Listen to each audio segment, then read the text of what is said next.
ജമ്മു കാശ്മീർ പോകുന്നുണ്ടെങ്കിൽ നമ്മൾ മെഡൽ കൊണ്ടു കേരളത്തിൽ.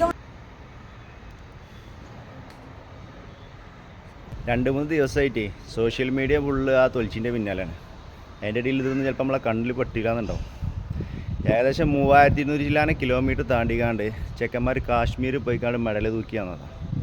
അതിൽ മക്കളെ കോൺഫിഡൻസ് ഉണ്ടല്ലോ കോച്ചിനോട്, നമ്മൾ തൂക്കുമെന്ന് പറഞ്ഞാൽ തൂക്കിയിരിക്കുന്നത്. അതാണ് മക്കളെ കേരളത്തിലെ പിള്ളേർ. ഇവരൊക്കെ നമ്മൾ സപ്പോർട്ട് ലൈക്കും കൊടുത്താണ് വളർത്തേണ്ടത്. 3200 കിലോമീറ്റർ താണ്ടി കാശ്മീർ പോയിക്കാണ്ട് അവിടുത്തെ കാലാവസ്ഥ കാര്യങ്ങളൊന്നും ഒരു പ്രശ്നമില്ലാതെ അവിടെ ഫൈറ്റ് ചെയ്ത് ചെക്കന്മാർ മെഡലും കൊണ്ട് നമ്മളെ കേരളത്തേക്ക് വരുന്നുണ്ടെന്നുണ്ടെങ്കിൽ ഓൾക്ക് കൊടുക്കണം നമ്മൾ സപ്പോർട്ടും കാര്യങ്ങളൊക്കെ.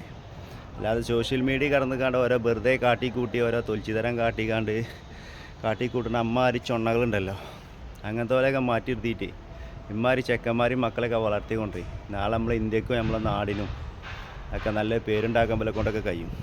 എന്തായാലും മക്കൾക്കും ആ കോച്ചിന് കൊടുക്കാൻ നമ്മൾ സല്യൂട്ട് സെറ്റ്. പിന്നെ കേരളത്തിലെ പിള്ളേർ തൂക്കുമെന്ന് പറഞ്ഞാൽ തൂക്കും. അത് കാശ്മീരല്ല, ഏത് മൂലക്കെ പോലും ചെക്കന്മാർ തൂക്കുമെന്ന് പറഞ്ഞാൽ തൂക്കും. മാക്സിമം ഷെയർ ചെയ്യും, ചെക്കന്മാരൊക്കെ അറിയട്ടെ കേരളം മുഴുവൻ കേട്ടോ. ഓക്കെ.